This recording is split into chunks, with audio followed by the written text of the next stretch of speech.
নমস্কার বন্ধুরা, সবাই ভালো আছেন নিশ্চয়ই। তুলির কথার আরও একটা নতুন ব্লগে আপনাদের স্বাগত জানাই। থুরি একটা নয় দুটো। আজকে আমার এই ভিডিওটাতে শনিবার এবং রবিবার দুদিনের ব্লগ একসঙ্গে আছে। শেষ অবধি দেখুন, আশা করছি আপনাদের ভালো লাগবে। আপনারা তো সকলেই জানেন, গতকাল আমি আর অর্ণা এসেছিলাম আমাদের নতুন বাড়িতে আশ্রমে বিপত্তারিণী পুজো উপলক্ষে। এই হচ্ছে আমাদের আশ্রমে মায়ের মূর্তি, ভীষণ সুন্দর দেখতে। আপনাদের আমি কালকেই বলেছিলাম যে মাকে দর্শন করাবো। এই যে মায়ের মূর্তি দেখিয়ে দিলাম। আর আমরা বাইরে সবাই এখন বসে আছি, আর মহারাজজি ভিতরে পুজো করছেন। পুজো হবে, তারপর আমাদের ব্রত সম্পন্ন হবে। এই আশ্রমের পুজোয় আমি এই প্রথমবার এলাম, তবে আমার এসেই বেশ ভালো লাগছে। কালকেও আমার খুব ভালো লেগেছে, খুব এনজয় করেছি। আজকে পুজো দেখতেও খুব ভালো লাগছে। এই এলাকার যত মানুষ আছেন প্রত্যেকে পুজো দিতে এই আশ্রমেই আসেন। ওয়েদারের কথা তো আর নতুন করে কিছু বলার নেই। ওয়েদার একদমই মেঘলা। বাড়ি থেকে আসার আগেই একটু ঝমঝমিয়ে বৃষ্টি হলো, আর চতুর্দিক আবার জলে ভিজে গেল। ওয়েদারের এখন কোনো গ্যারেন্টি নেই। এই দেখবেন ভালো ওয়েদার, বাড়ি থেকে বেরোবেন, এক্ষুনি দেখবেন ঝমঝমিয়ে বৃষ্টি নেমে গেল আর আপনি ভিজে গেলেন। কখনো মেঘ, কখনো বৃষ্টি। পুজো শেষের দিকে এখন মহারাজ হোম শুরু করবেন।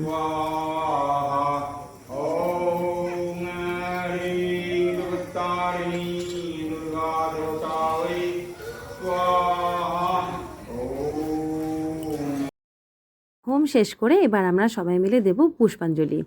যত ভক্ত ছিল সবাই এসে এখন জড়ো হয়েছে মন্দিরের উপরেই পুষ্পাঞ্জলি দেওয়ার জন্য।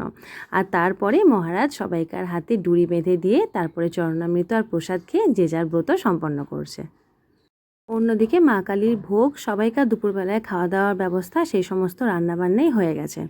আজ দুপুরে মেনু হলো গরম গরম লুচি ভাজা, কুমড়োর তরকারি, ছোলার ডাল, সুজি, আর প্রসাদে এই সমস্ত কিছুর সাথে আছে ফল আর কলার ফুলুরি, যেটা আমার কাছে একেবারেই নতুন।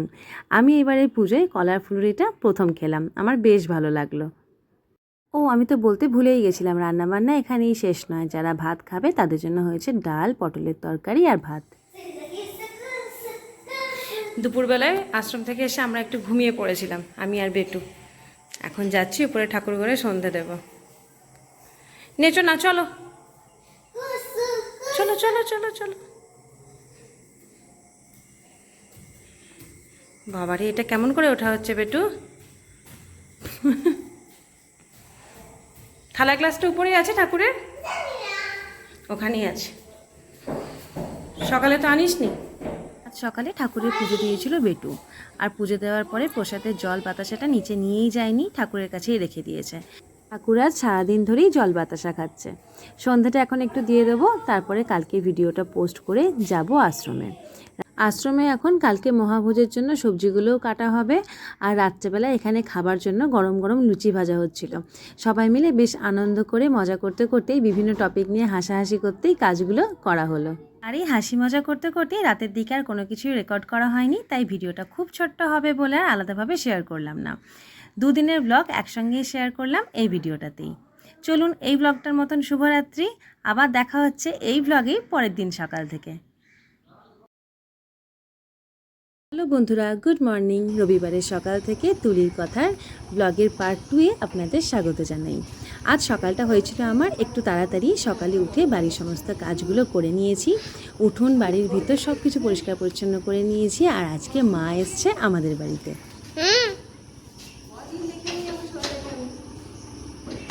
আশ্রমে যাবে বলে বেটু সাজুগুজু করেছে, সুন্দর ড্রেস পরেছে, সাজুগুজু মিষ্টি করে সেজেছে। নাচছ?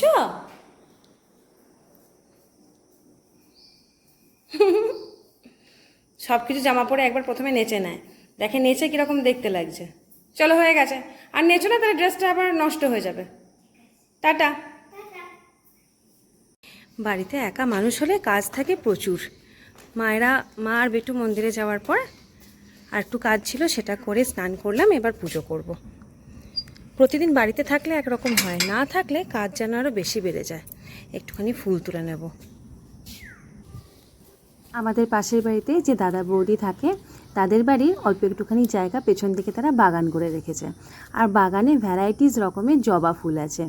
এই যে একটা লক্ষ্মী জবা, আরও আছে লাল রঙের জবা, নীল জবা, অরেঞ্জ কালারের জবা। এক একটা ভীষণ বড়, এক একটা ছোট্ট ছোট্ট, দেখলেই ভালো লাগে। আর আমি পুজোর জন্য জবা ফুলগুলো ওইখান থেকে একটু একটু তুলে নিয়ে আসি।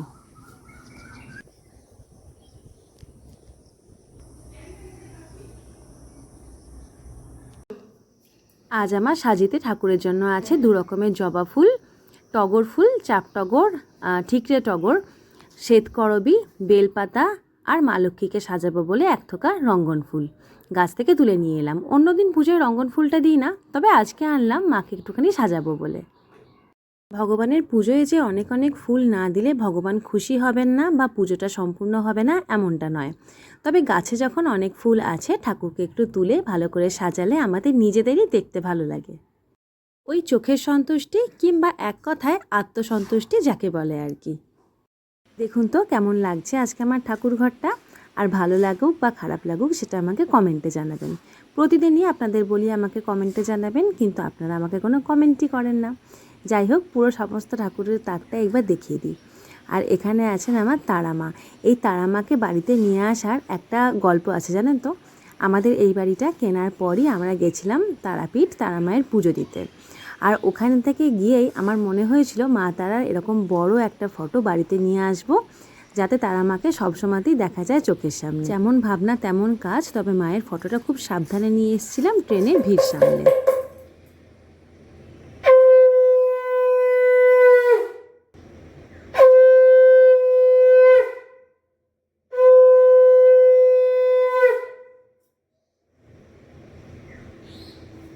আজ সকালে টিফিন খাওয়ার কথাও ছিল আশ্রমেই, কিন্তু এত দেরি হয়ে গেল আমি আর গেলাম না। এখন প্রায় 11:30 বেজে গেছে। মা যখন গেছিলো তখনই বললাম যে আমার দেরি হবে। মা তাই ঘুগনিটা ওখান থেকে এনে দিয়েছে, আর আমি বাড়ির থেকে মুড়ি নিয়ে এখন মাখিয়ে খাবো। প্রচণ্ড জোর খিদে পেয়েছে জানেন তো, আর ঘুগনিটা দেখেই মনে হচ্ছে খেতে বেশ সুন্দর হয়েছে। এটা খেয়ে দিয়ে তারপর রেডি হয়ে বেরোবো। হুম।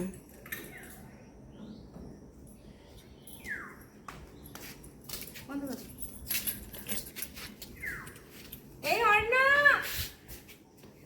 অর্ণা,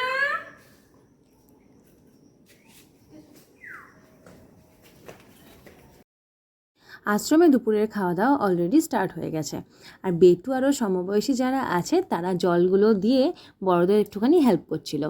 এটা দেখবেন বাড়িতে যারা ছোট থাকে তাদের একরকম কাজই, বাড়িতে কোনো অনুষ্ঠান হলে জল দেওয়া, নুন দেওয়া, পাতাগুলো সার্ভ করা, এই সমস্ত কাজ করতে করতে তারা আস্তে আস্তে শিখে যায় যে কীভাবে খেতে দিতে হয়। ছোট থেকে একরকম ট্রেনিং বললেই চলে। আর এটা হলো আমাদের আশ্রমটা, বলেছিলাম দিনের বেলায় দেখাবো ভালো করে। ওইটা হলো আশ্রমের প্রবেশদ্বার। এই দিকটা ঘুরে এসে এখানে বেশ অনেকগুলো গাছ আছে, সুন্দর বাগানের মতন। এইটা হচ্ছে মায়ের মন্দির, যেই মায়ের মূর্তিটা আপনাদের দেখিয়েছিলাম কিছুক্ষণ আগেই। তো মায়ের এখন ভোগ দিয়ে মন্দির বন্ধ হয়ে গেছে। আর এই একটা গাছ এখানে আছে দেখুন, ভীষণ সুন্দর। এই ফলগুলো কিন্তু বেল নয়, হয়তো খাওয়াও যায় না, কিন্তু গাছের মধ্যে হয়। প্রকাণ্ড একটা গাছ, একটা মৃদু মৃদু গন্ধ আছে এই ফুলগুলোর, আর ফুলটা দেখতে ভীষণই সুন্দর। এটার নামটা আমি আগে ঠিক জানতাম না, তবে এখন আমি জেনেছি, একটা গ্রুপে পোস্ট করেছিলাম ছবিটা তুলে, তো সেখান থেকেই জানতে পারলাম নাগলিঙ্গম খুব সম্ভবত এই ফুলটার নাম। তবে অনেকেই আবার বলেছেন নাগকেশরও। ফুলটার গন্ধটা ভীষণই সুন্দর, একদম মৃদু গন্ধ। বাচ্চারাও এখানে খেতে বসে গেছে, আর এখন আমরাও খেয়ে নেব। আজকে দুপুরে বেশ অনেক কিছুই রান্না হয়েছে। ভাত হয়েছে সবজি দিয়ে, মুসুরির ডাল, একটা সব সবজি মিশিয়ে নবরত্ন তরকারি, আর হয়েছে কাবলি চানা আর পনির দিয়ে একটা সবজি, সাথে আছে আমড়ার চাটনি, পায়েস, মিষ্টি। ব্রত করে পরের দিন আশ্রমে বসে মায়ের ভোগ খেতে বেশ ভালোই লাগলো। খাওয়া দাওয়া পর্ব সেরে এবার বাড়ি যাওয়ার পালা।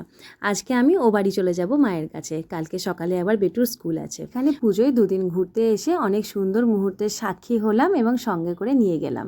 সবাই ভালো থাকবেন, সুস্থ থাকবেন। দেখা হচ্ছে আরও একটা নতুন ব্লগে। আজকের মতন টাটা।